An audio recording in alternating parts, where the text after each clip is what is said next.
কথায় আছে মাছে ভাতে বাঙালি।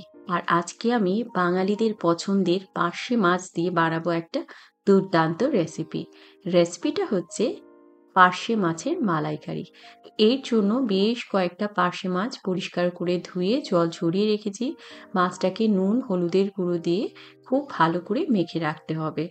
হলুদের গুঁড়ো খুব বেশি দেওয়ার প্রয়োজন নেই, আর পার্শে মাছ যেহেতু নুনটা খুব বেশি ঢোকে এই মাছে, সেই জন্য নুনের পরিমাণটাও যেন মাখাতে খুব বেশি দেবেন না, তাহলে বেশি নুন নুন হয়ে যাবে।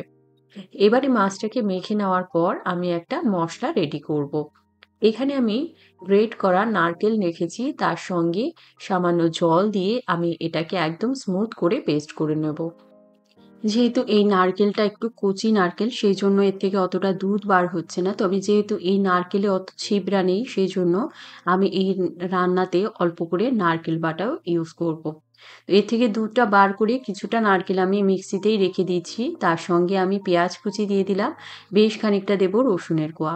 রসুনের কোয়াগুলো একটু সরু বলে সেই জন্য আমি বেশি দিলাম।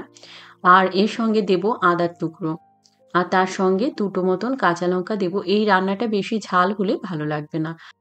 এবারে সামান্য জল দিয়ে একদম স্মুথ করে পেস্ট করে রেখে দেব। এবারে কড়াইতে আমি সর্ষের তেল গরম করে নেব। এই রান্নাটা চাইলে আপনারা সাদা তেলেও করতে পারেন। তো সর্ষের তেল গরম হওয়ার পর এই মাছগুলোকে ভালো করে ভেজে নিতে হবে। পার্শে মাছ একটু ভেঙে যাওয়ার চান্স থাকে, সেই জন্য একটু তেল বেশি দিয়ে করবেন। আর একসঙ্গে অতিরিক্ত দেবেন না যদি ননস্টিকের প্যান না হয়, তাহলে মাছটা ভেঙে যাওয়ার চান্স থাকবে। যখন একটা পিঠ ভালো করে হয়ে যাবে তখন মাছগুলোকে উল্টে ভালো করে ভেজে তুলে রাখতে হবে। এবারে কড়াইতে আমি আরও একটু সর্ষের তেল গরম করে নেব। এবারে এর মধ্যে দিয়ে দেব সামান্য গোটা গরম মশলা, শুকনো লঙ্কা ফোড়ন। এবারে মশলা দিয়ে যখন সুন্দর গন্ধ বেরিয়ে আসবে তখন আঁচটাকে কমিয়ে এর মধ্যে সেই বাটা মশলাটা দিয়ে দিতে হবে, যেটা আমি মিক্সিতে করে নিয়েছি। এবারে ভালো করে মিশিয়ে নিলাম। এর মধ্যে সামান্য হলুদের গুঁড়ো আর দেব সামান্য একটু সাদা সর্ষে বাটা, আর তার সঙ্গে আমি দেব সামান্য একটু কাজু বাদাম বাটা, দিয়ে ভালো করে মিশিয়ে নেব। চাইলে এর সঙ্গে সামান্য পোস্ত বাটাও দেওয়া যেতে পারে, তবে এই রান্নায় আপনারা কালো সর্ষেটা অ্যাভয়েড করবেন। এর মধ্যে সামান্য চিনি আর দুটো তিনটে মতন চেরা কাঁচা লঙ্কা দিয়ে দিয়েছি একটু ফ্লেভার আর ঝাল হওয়ার জন্য। তো ভালো করে কষিয়ে যখন তেল ছাড়বে দিতে হবে নারকেলের দুধ, দিয়ে ভালো করে মিশিয়ে নেব।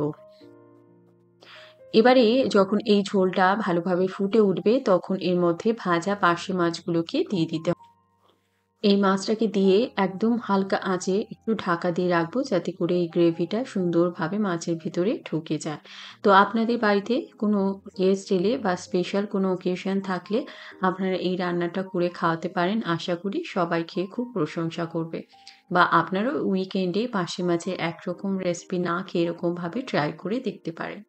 তো শেষে আমি বাড়ির তৈরি গরম মশলার গুঁড়ো দিয়ে এটাকে ভালো করে মিশিয়ে আমি গ্যাসটাকে অফ করে দেব।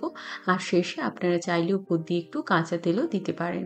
তো তৈরি হয়ে গেল পার্শে মাছের মালাইকারি। আপনারা এইভাবে তৈরি করে একবার পার্শে মাছ খেয়ে দেখুন, এটা গরম ভাতে দারুণ লাগে।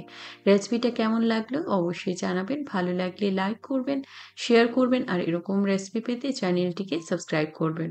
ভালো খান, সুস্থ থাকুন।